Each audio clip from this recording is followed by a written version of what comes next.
Hello everyone, I'm Brian, and today I'm going to be doing a reaction to Does Peace Will Happen Because of Orderlessness? Does peace happen because of orderlessness? So I thought about this just a little bit.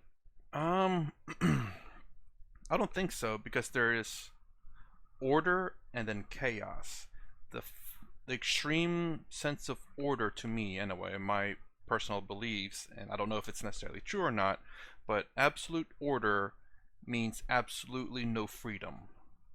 Absolute chaos means absolute freedom. And why do I say that? Because order means everything is happening according to like a time schedule, as far as I can best define it, and as much as I've thought about it. Because you wake up at 6 in the morning, you take a shower at 7, you eat at 8, you go to work at 9, you get off at 5, you have lunch at noon and you get off at 5, you go hang out with your workers at 6, and you're home by 8, and you go to sleep by 9. Rinse and repeat every single day. That is order. Any change to that, however minute that may be, is in a sense chaos. Not absolute chaos, but chaos nonetheless, because you don't go eat with your friends. Your friends are gonna say, wow, this is strange. It's gonna be a little bit strange because you're usually there. So they'll notice that you're doing something different. They'll worry about you. But you don't have any, in a sense, any freedoms too, because if you have absolute order, that means there's only certain time frames that you can do something. And so, for example, if there's a curfew at 8 p.m., everyone has to be inside, then it's still absolute order, because if anyone comes out there, that becomes chaos, and they're going to arrest you or put you in jail. Now, again, that is an extreme view of order, to have absolute order where nothing's out of place. Everyone has to be somewhere at a certain time. Everyone has to kind of do a certain things at certain time. That way everything is in order. Anything that's done differently would be chaos. Absolute chaos means there's nothing set in time. Everything is done as you please. There's no rules, there are no laws, there are nothing holding you back from doing whatever you want. Again, that's absolute chaos. And the fact that there's no rules, you can go around freaking punching everyone, causing chaos. So it's always a balance between order and chaos, where you can never have absolute order, you can never have absolute chaos. Absolute chaos is absolute freedom, but it's absolute chaos. Absolute order is absolute control, but it's absolute order. So it's, again, I always think along the lines of a balance in between chaos and order. Anyways, I don't know what it's going to be about. I talked too much already. Let's go ahead and get started. But I wanted to have your view. I am honored with the government of MP to give me an opportunity tomorrow to speak on the optimization of world peace through spiritual, innovative, and demographic education. I have developed some mathematical equations. You talked about Coyer's force. You gave a very good example of near equator, the Coyer's force work, which acts like that. I'm going to pause right here, because as much as I would love to have world peace, I don't think it's possible. I hope I am wrong on that, honestly, but because of how chaotic the human body, the human mentality is, it is impossible to have absolute peace. And the fact that he said he created a mathematical equation, that's kind of weird. That's to assume that humans are predictable, which humans are kind of predictable to a certain degree, but there are some humans out there who may be a little bit chaotic. So that's why I got liberty to ask your opinion, that I have put an humble effort to develop a mathematical equation that peace is inversely proportional to entropy. Peace is inversely proportional to entropy. If you want to establish peace in this world, you have to reduce the disorderliness in any of the sector. Moment you reduce entropy, mathematics is something different, but the physical interpretation of entropy happens to be disorderliness. In any sphere of life, if you reduce disorderliness, there will be a peace, more increase. I want your scientific view, or rather spiritual view on this, whether this theory holds good or not, because I'm going NASA day after tomorrow, being a visiting scientist there. I put this problem to MIT, Massachusetts Institute of Technology, and those scientists have given me encouragement. Mathematically, yes, this should be possible. Now, you are a spiritual guru, you have got tremendous knowledge. I want to know your view, how it can be proved on basis of spirituality, that this should hold good. Because this is we are trying to find out the formulae, how to establish world peace. How can we do? So this is what I want your view. Oof, a lot of words that are not quite. Luckily enough, I understood everything he said. And he said money, but he meant like something else. So yeah, to boil down humanity to a mathematical equation, I don't think that's possible. Again, anything that I say that's not good, I hope I'm wrong. Honestly, like it'd be nice to find a mathematical equation for world peace. I don't think that's going to be the case, just because I think people will always find problems no matter how peaceful something is. If there's a way to, again, rich people, no money problems, no food problems, no water problems, no shelter problems, yet they still have problems. I'm sorry, maybe because I'm not rich, it's hard to fathom that, because how can you have everything and still have problems? It's just mind-blowing. Maybe whenever I meet a rich person, or if some miracle I become rich, maybe I can relate to their problems. I don't think so, because it just seems so stupid to have problems when you're rich. But then again, I don't know. I'm sure there are some legitimate problems they have, but it's so hard to see that when they're rich. But like I said, again, the rich people, they have problems. They don't have food, shelter, or water problems, yet they still have problems. So even if you solve world hunger, even if you solve the resource problem, we're still gonna have problems. That's the weirdest thing. It's like we seek out problems as human beings, almost. Not everyone, but it seems so weird that when we solve problems, there's just more problems and more problems and more problems.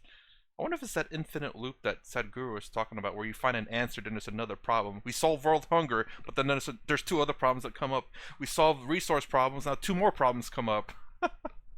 Oh, that seems so weird, but and this actually kind of goes back to what I was talking to with my friend about, where a few years back I was saying, if we get rid of religions in the world, it'll solve a lot of our problems. But then he said, well, we'll just find another problem to fight about. And I'm like, dang, I think he's right. Even if we get rid of religion, I think we will still have some problems. But I think with Sadhguru's method of finding, well, inner engineering or inner peace, finding a way to just be happy with life, I think that is ultimately the solution. Being okay with yourself and not being angry at the world or anyone. Having respect for each other. It seems so easy, but so impossible. The peace will happen because of orderliness. Is that essentially the gist of it?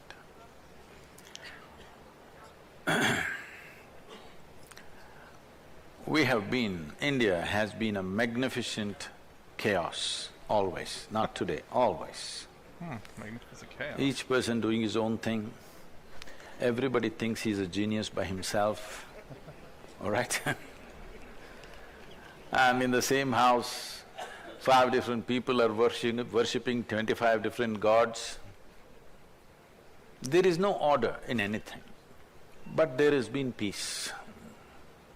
In many ways, if you look back on the history of various regions of the planet, we've been probably the most peaceful people on the planet. Oh.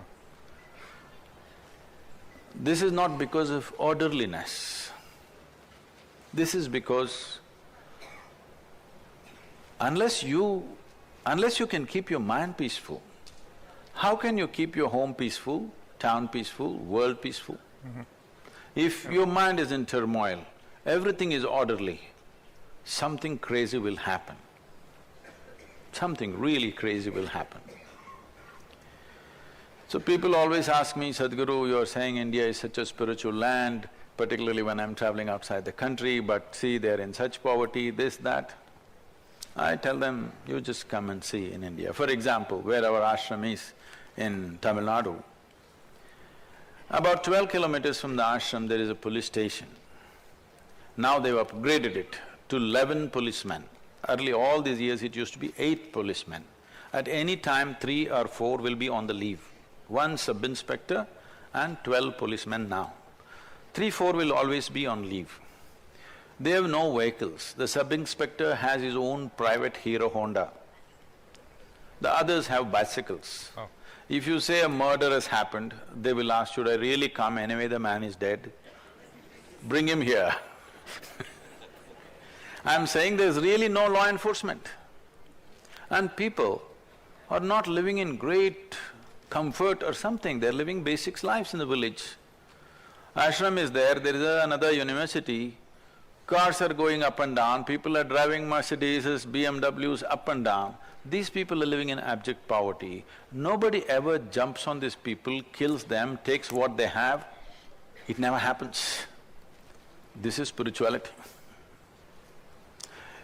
If you remove the police in New York City for 3 days, whatever happens, in 2.5 to 3 minutes the police are there, armed police, not just police, always armed police. In spite of that, so much happens. You remove the police for 3 days in New York City, you will see what havoc will happen.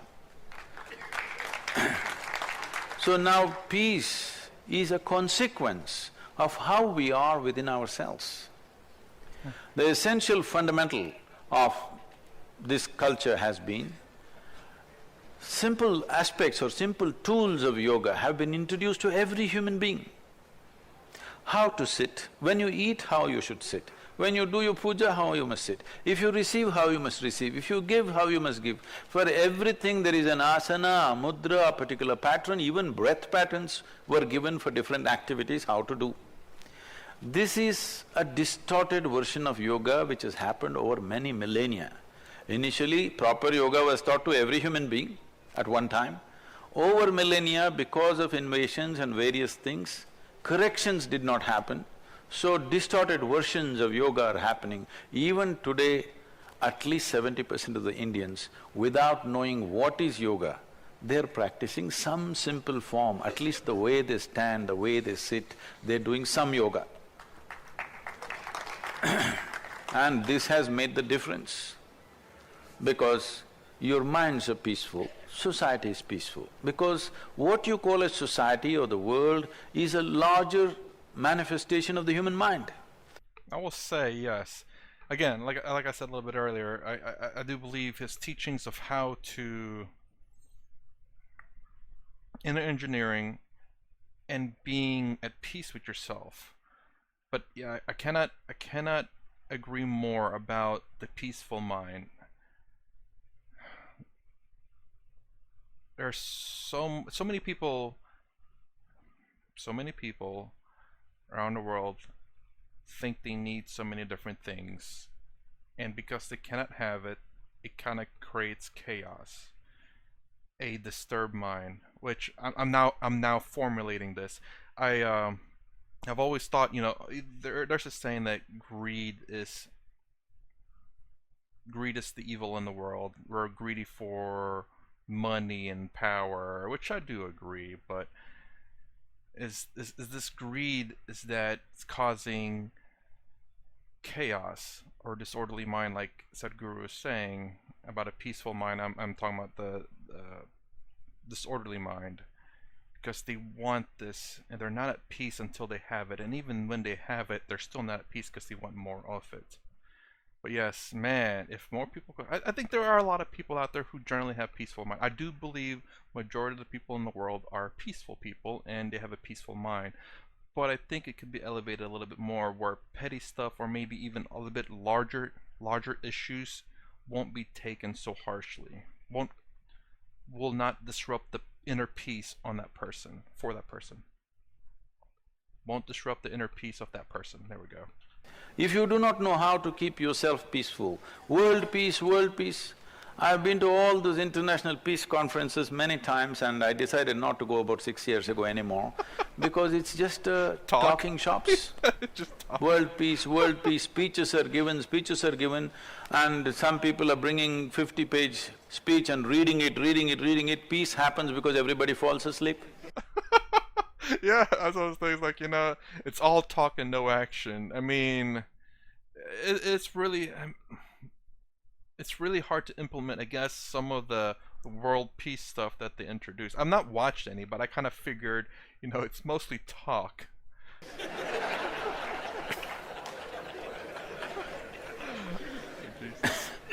So I was in a world peace conference like this in Puerto Rico, and there are over 30 Nobel laureates.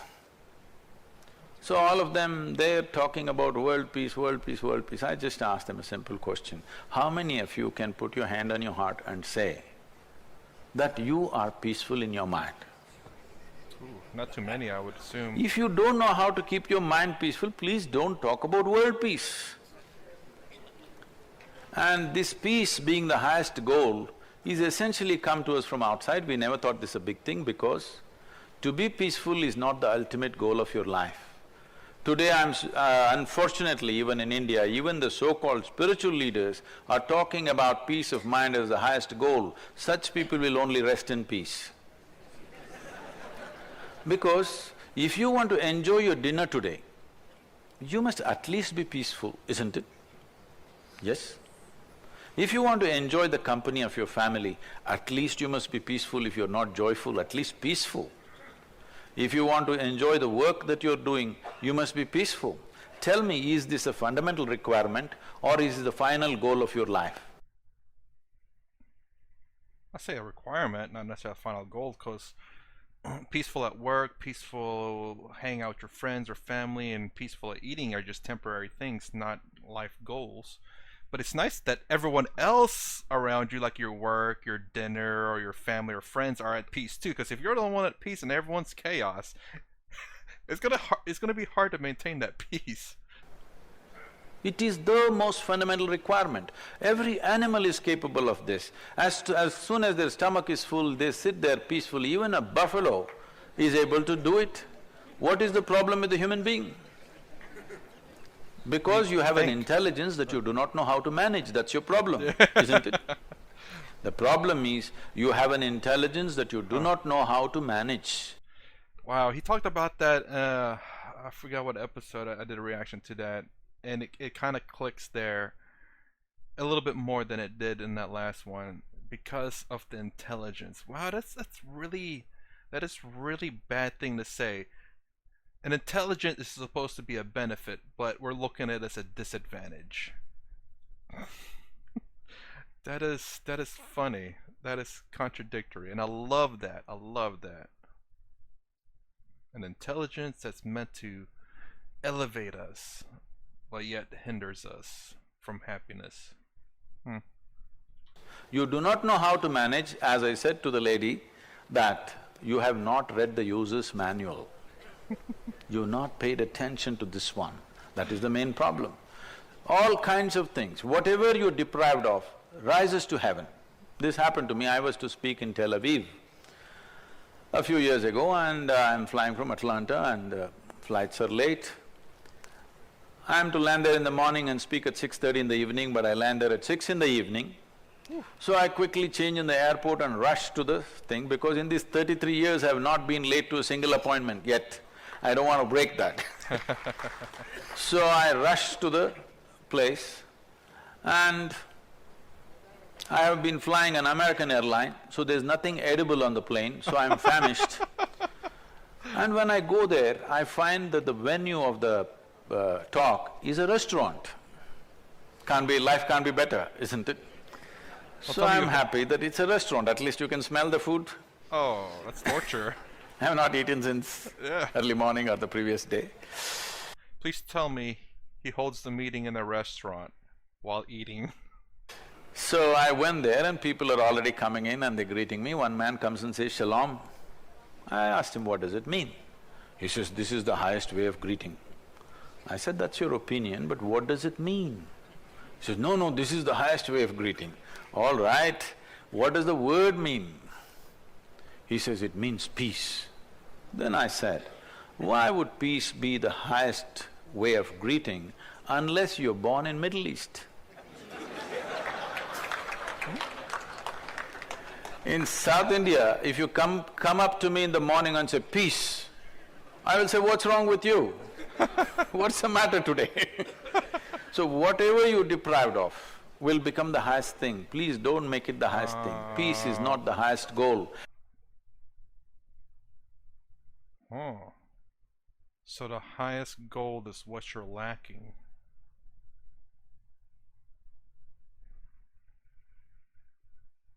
Oh wow, okay. I need to rewind that. Oh, wow, hold on. So whatever you're deprived of will become the highest thing. Please don't make it the highest thing. Peace. That is true. Huh. I've always understood goals, but I never thought about it being the highest thing. But to say peace as the highest thing, the highest... Wow. I'm sorry, it's just kind of clicking there a little bit for me. Obviously, the highest goal that you want to achieve is something that's very difficult to achieve, which is peace, apparently. Which is true, though. Like world hunger and peace are some things that are very difficult to achieve. I gotta rewind that a little bit more. I'm sorry, guys. Why would peace be the highest way of greeting unless you're born in Middle East? In South India, if you come up to me in the morning and say, peace, I will say, what's wrong with you? What's the matter today? So whatever you're deprived of will become the highest thing. Please don't make it the highest thing. Like if you're hungry, the highest goal is food. If you're thirsty, the highest goal is water. If you're being battered by the sun or the rain, the highest goal is shelter, at least at that moment. Even if it's a moment versus a long-term goal. Peace is not the highest goal. Happiness is not the highest goal. All these things, as a little child you were capable of it. Isn't it so? Ha. Wow. Happiness is not the highest goal because... Wow, you never ever think about happiness as a goal. You want to be happy, obviously, but when you're I guess what I'm understanding from that is the fact that when you're pursuing something, it means that you're not there. If you're pursuing happiness, that means you're not happy, and you don't want that to be the highest goal because, well, that means you have not achieved that. I guess the point is to not have the highest goal as happiness, because if it's not, therefore if happiness is not the goal, then you are happy because you don't need to achieve it anymore because you've already obtained it. I never thought about it that way. Huh. Makes me think about a lot of the things that's going on in my life right now too, because there's one thing I'm trying to achieve and it's directly linked to my happiness and I'm working towards it. And yes, I am not happy because I've not achieved it, honestly. But overall, I'm still happy in life, so don't get me wrong on that one. But wow, I never thought about it that way. I knew it because, again, currently in my life right now, there's something I'm trying to achieve. It will affect my happiness, and it's one of the goals, I guess, which will help me do a lot more things in my life and will make me happier. Wow, I never thought about it that way. Yes? This is not something that you achieve at the end of your life. No. This was the square one of your life. Yes. Unfortunately, most lives have moved backward, not forward. So, peace will come from orderliness? No. When people are peaceful, they can be any way and still be okay. When people are violent, order is needed. I must tell you this. One of the Kennedys, you know the Kennedy family, came to the ashram and they stayed for a month or so. Then he is a mad, passionate driver. He wants to drive.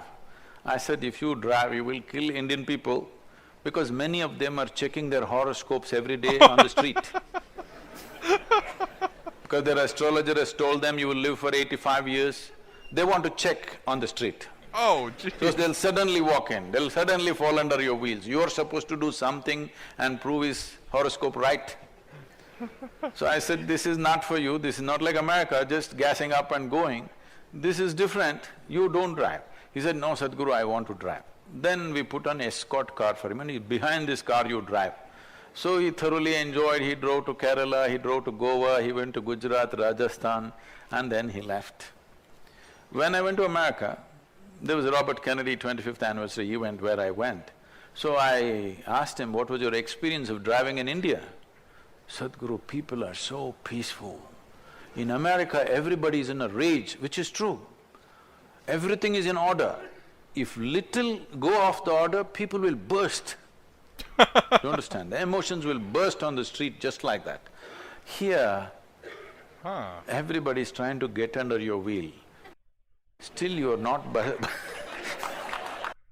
Huh. Even though there's order, the second that chaos happens, rage incurs. Which goes back to, I think, what I did say earlier about, and Sadhguru have said this before, but yes, absolutely, it's you, that, I guess that is the key, is inner peace to whether there's order or chaos. Wow, that contradicted to what I, kind of contradicted what I said, because it is a balance between them, but actually there's no balance. So long as you have inner peace, you can be orderly or chaos, and still there be peace. Wow, that's true.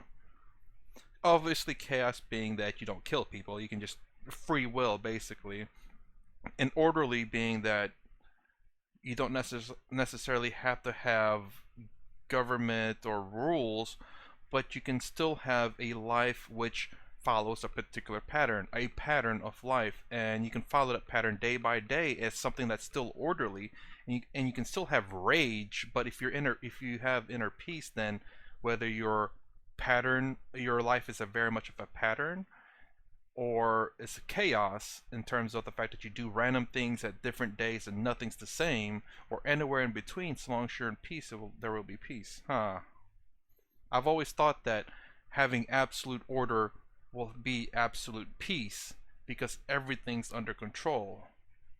But yeah, I don't know why I keep going, but yeah, that's interesting, yeah.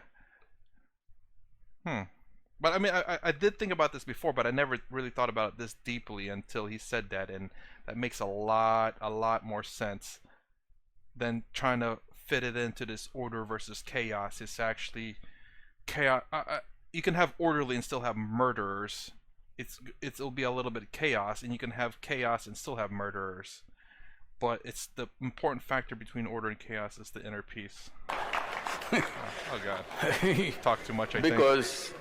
Because mind is peaceful, largely, outside is peaceful, not because of the order, but we will lose this. We will lose this in the coming years if we don't do the necessary work. We are still eating old food. What work was done in the previous generations, we are still enjoying.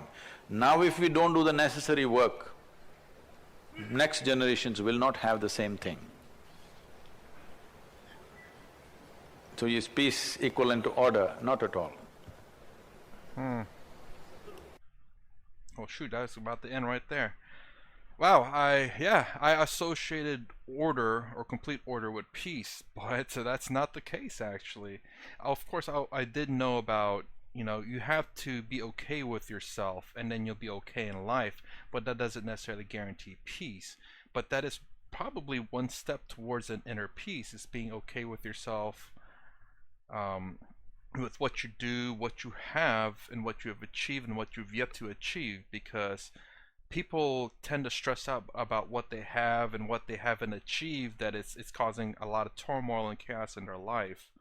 But even if you have all that, if you have inner peace, then that is, you're gonna have peace. You're not gonna worry about so much. I mean, I try not to worry about too many things too, it's, you have one life to live, and you have to make the best of it as you can. And if you're constantly being stressed out, that is not a way to live life. So I try not to stress out too much, which I've done pretty good so far. But yeah, the simple solution is just to have inner peace, and whether you're orderly or chaos, peace will happen. Never thought about it that way. And that is actually a very good way to think about it. I learned something new today. Alright, well, that is my reaction to does peace happen because of orderlessness? I think he asked the question differently, but nonetheless, the way Sadhguru answered it was spot on, which I absolutely 100% agree. And if you like my content, please consider subscribing. Thumbs up, thumbs down below. Thanks for watching. I'll see you in the next vid.